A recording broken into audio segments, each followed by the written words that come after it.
Приветствуем вас, We would like to welcome you, Madam Minister, as the president of this meeting on the very relevant and important topic of women, peace, and security. We thank the Secretary General for his assessments, and we have listened with interest to the statements of today's briefers. Madam President, the proposed topic for discussion, namely keeping the promises, the role of regional organizations in implementing the women, peace, and security agenda in the face of political turmoil and seizures of power by force, has been formulated vaguely, but in many ways it can be projected onto the developments in Ukraine. The deterioration and disintegration of that state began in February 2014 when an anti-constitutional coup d'etat was organized in Kiev. The removal of the legitimate president of Ukraine, Viktor Yanukovych, and the seizure of power by radical nationalist forces was carried out with the very active contribution of Western states. The forces that came to power as a result of this began to engage in forcible Ukrainization, the destruction of everything Russian, repressions against political opponents, combating dissidents. They banned opposition parties and shut down opposition media, while at the same time, and with the support of the West, presenting modern Ukraine as a model of democracy and pluralism of opinion. The authorities in Kiev unleashed a civil war against the Donbass region, the Russian and Russian-speaking population of which refused to recognize the coup and stood up for their right to live and communicate in their native language and in peace with Russia. The Kiev regime tried to drown dissenters in blood. On May 2nd, 2014, at the Trade Union House in Odessa, Ukrainian nationalists burned the participants of a peaceful protest alive, including women. On May 9th, 2014, the Azov Battalion, some members of which recently surrendered at the Azovstal plant, shot at peaceful protesters in the city of Mariupol. On August 17, 2014, a Ukrainian fighter jet struck the regional administration building of Luhansk and people died again. Then, for 8 years, Kiev shelled the peaceful cities of Donbass and established a complete blockade of the region.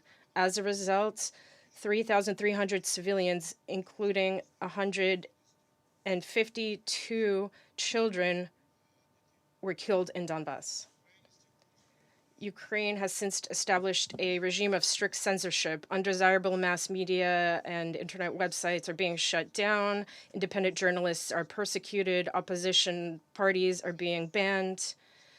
And local security services have detained and abducted representatives of the press and media dozens of times for carrying out their professional activities, including female correspondents Valentina Solovyova, Olga Yuryeva, Alina Yepriman, Evgenia Korylova, Yelizaveta Kramtsova, Natalia Kalasheva, Yelena Makarova, Ksenia Kolchin, Alexander Cherpnin, Yekaterina Vardonina, Maria Knyazeva, Tamara Nersesyan, Anna Kurbatova, and Natalia Goncharova. The National Journalists Union of Ukraine has recorded dozens of attacks on media workers annually. There was no data. There was 77 people in 2020, 75 in 2019, and 86 people attacked in 2018. In 2015, Olga Moros, editor-in-chief of the Neteshinsky Vestnik newspaper, was killed in the Khmelnytsky region. She had been preparing a story on illegal deforestation before her death. Some time ago, on absurd charges of treason, human rights activist and anti-fascist Yelena Berezhnaya ended up in the dungeons of the Ukrainian security services, and we wrote about this egregious case in a letter which was disseminated as a Security Council document. Even before the start of the special military operation in 2015, the Ukrainian special services repeatedly, at least twice, blocked the website of the Committee of Soldiers' Mothers of Ukraine. Madam President, today the civilian population of Donbass is subjected to constant, indiscriminate, and deliberate shelling by the armed forces of Ukraine, including with the use of artillery and ammunition supplied to Kiev by its Western sponsors. NATO member states, led by the U.S., who are supplying weapons and ammunition to Ukraine, are direct accomplices in the killing and wounding of women in Donbass. A glaring example is the unprecedented shelling of Donbass with rocket systems and artillery on June 13th.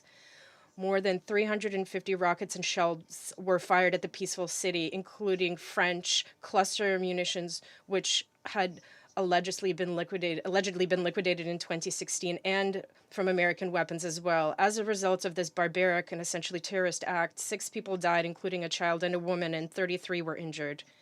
The total number of residents of Donbass who have been killed since the beginning of the special operation is much higher. The maternity hospital in Donetsk was also shelled, where 3 newborns on the 5th floor were on oxygen. One child was brought down into the basement by doctors because he no longer needed oxygen. By pure chance, these children, doctors, and nurses in the hospital survived. However, no condemnation of this inhumane crime was heard in the West. You may recall how emotions ran high when the Ukrainian side and Western journalists in March tried to organize a provocation and spread a story about an alleged Russian attack on the maternity hospital in Mariupol. That shameful provocation was convincingly exposed, but Western pseudo-defenders of women periodically still recall the maternity hospital in Mariupol. Will you be talking about the maternity hospital in Donetsk, which, unlike the one in Mariupol, was not turned into a firing position?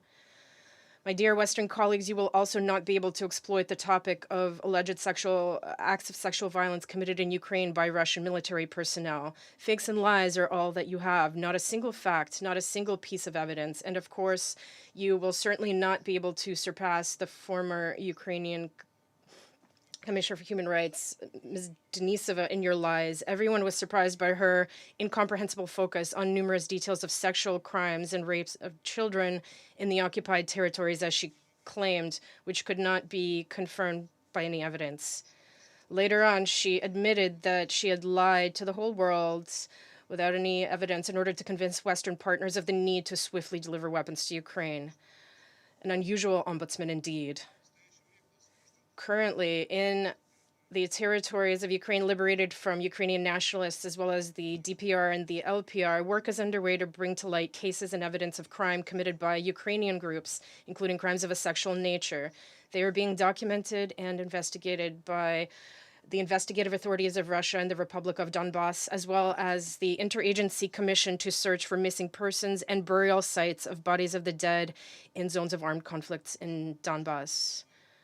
Madam President, the armed forces of Ukraine continue to utilize the terrorist tactic of human shields, placing heavy equipment under the cover of civilians and in urban and residential areas. Just recently, an advisor to the Office of the President of Ukraine told the New York Times that the Ukrainian army will be using urban warfare tactics. In other words, it will be using people, civilians, as shields and destroying urban infrastructure and civilian infrastructure. Our armed forces are making every effort to preserve the lives of civilians, to reach agreements on opening humanitarian corridors for the evacuation of civilians from combat areas. Saving the lives of civilians in Ukraine and the Donetsk and Luhansk People's Republics is our absolute priority.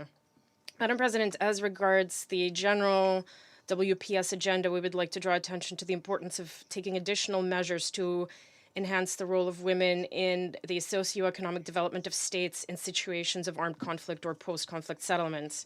It is necessary to strengthen women's economic capacity, create favorable conditions for women's entrepreneurship, and expand women's access to financial and material resources, markets, modern technologies, and intellectual property.